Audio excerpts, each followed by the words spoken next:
13 here and welcome back to my channel. And for today's video, so ito nga ang ating gagawin. Magre-review tayo and mag-unboxing tayo ng ating bagong bili na Waybill printer. So ito yung mga ginagamit ng mga seller, syempre lalo na kapag medyo nakakaangat na at marami ng mga order at mga bultuhan. So ito yung ginagamit ng mga seller lalo na kapag meron mga products sa Shopee, FB, TikTok, or Lazada. So, ito yung mga magiging bultuhan nila. Kasi, syempre, first, magiging convenience ito sa mga seller. Lalo na kapag bultuhan ng kanilang mga order kasi maramihan. So, magiging convenience kasi mas mabilis mag-print. Dahil ito ay pwedeng Bluetooth lang. So, second, yes, it's quite expensive. Pero, kaya naman yan. Kasi nga, in the future, magagamit mo for a long run. Na ito ay magiging gamit mo para sa iyong mga products. So, ayun nga, as a seller or first seller tayo. So, gumagamit tayo or gumagamit din ako dati nito. So, ito yung sticky paper natin na A6 size. So, sa lahat ng mga seller dyan, syempre, alam nyo kung paano tayo gumagamit lang na kapag printer. Kino-customize natin ito sa ating computer. Syempre, para maging fit siya dun sa A6 kapag pinarint natin siya. So, lahat ng mga seller, for sure, gumagamit din kayo ng printer na regular dati. Lalo na kapag nakakonect sa ating PC. Pero kapag syempre, medyo umangat na, medyo may profit na, kailangan din natin to. Ito is, second option lang naman kung gusto nyo mas mapabilis ang inyong pagiging productive sa inyong mga product, lalo na kapag magpapack na kayo at saka magpiprint kayo, okay? So, without further ado, just keep on watching. And again, I will provide all of the details sa ating description box below kung magkano at kung saan natin to nabili. Okay? So, let's start. And guys, mag-unboxing na tayo.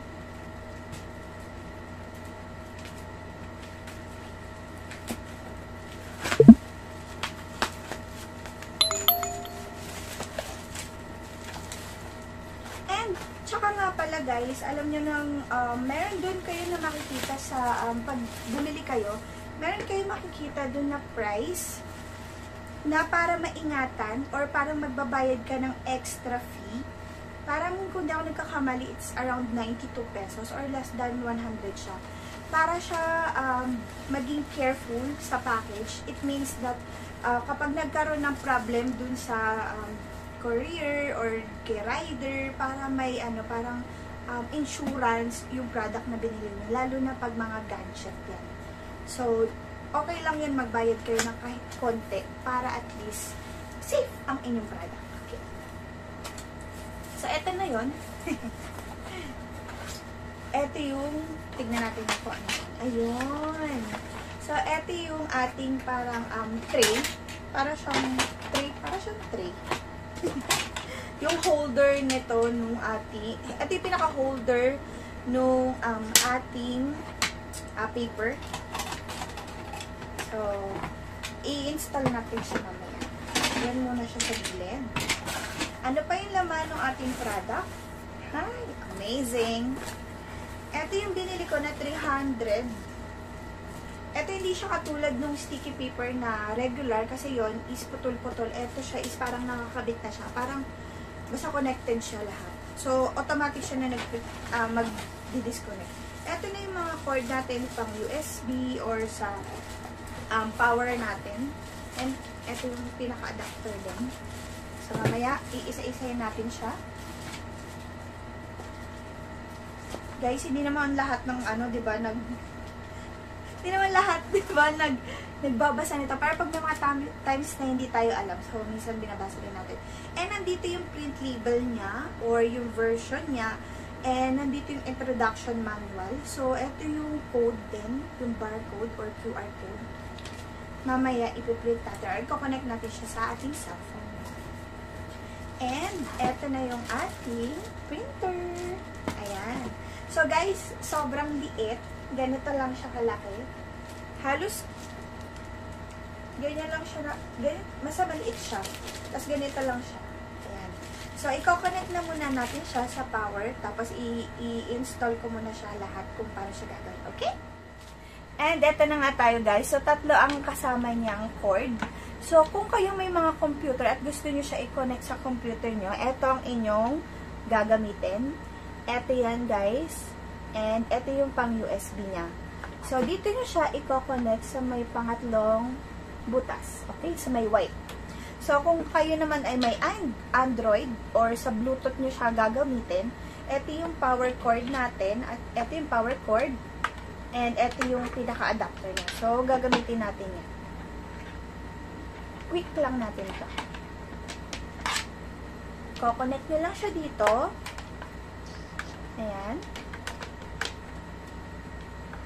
Ito yung saksak natin.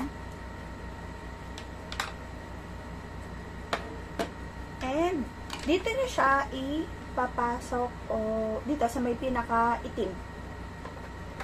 Ayan. Tapos mamaya natin siya isasaksak. Okay? So, ito yung power on niya. Ayan. Pinaka-power on niya. Okay? And, mamaya na natin siya i-open. And, ito na nga guys, i-assemble na natin kung paano natin iaayos yung sa paper natin, sa sticky paper. So, ito lang yan. Itutulak nyo siya. Ito yung side na to. Yung makinis. Ito yung sa loob. Itulak nyo lang siya. Yan, palabas. Oh, papush, pa ganon. Tapos, i-push nyo pa ulit to. Ayan. And, ito, basta itong side na to yung parang mat. Dito siya ipapasok. I-push nyo lang siya pababa. Ayan. Ayan, ganyan yung style niya. Ayan. And, ito yung pinaka mag-hold sa paper. So, ganyan yung itsura niya. Ayan. Ganyan. And, make sure na itong paper na to, kasi makikita nyo naman kung nasan yung sticker ng paper. Ito yung ipasok nyo dito. Ayan.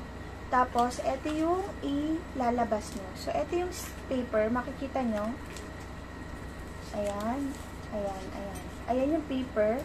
So, ito yung dapat na nakapasok palabas. Or palabas. Okay? So, start na tayo at i-open na natin kung paano natin i-generate ang ating Waybill printer. And, eto nga guys, i-connect na natin ang ating sticky paper sa ating printer. So, i-open nyo yung both side nung color blue na makikita nyo sa gilid. Make sure lang na naka-off muna siya. And, meron pala kayo makikitang paper dito sa loob. So, nandito lang mga indication at mga details ng printer na binili nyo. So, keep it. And, ipasok lang natin yung ating paper dito sa loob. So, ganyan yan guys. Ayan.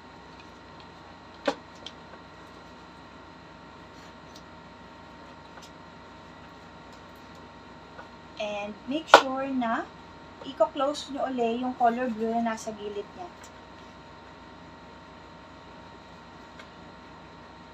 So guys, start na tayo. Hanapin lang natin ang ating scanner. So, scan lang natin yung Android kasi Android yung ginagamit natin. Install natin yung print label.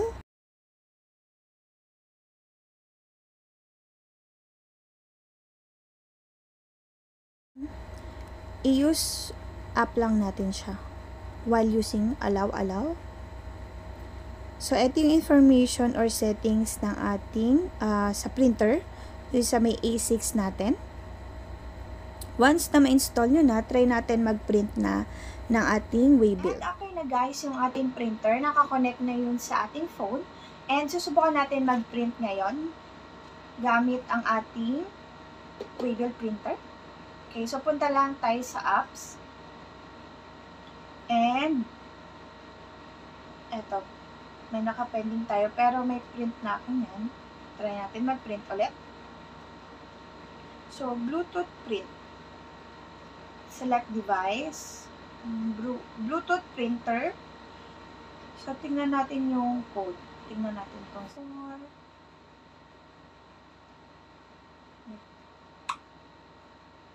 Ayan, lumabas na yung pair. 3, 4. And ito guys, punta tayo dun sa may sa phone natin, yung sa may print label. Nakakonect ng ating sa phone at saka sa printer.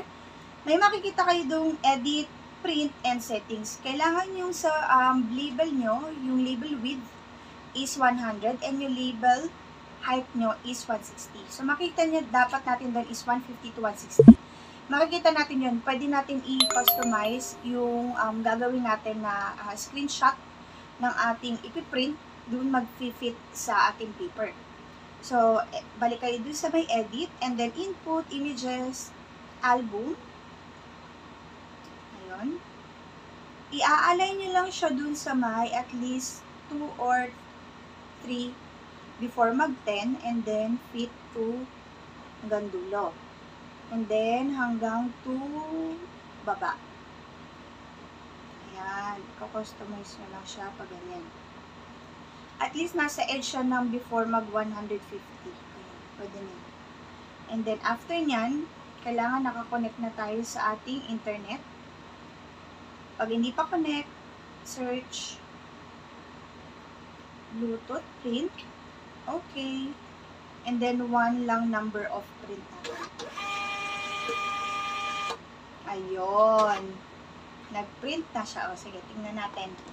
May extra paper na lumabas.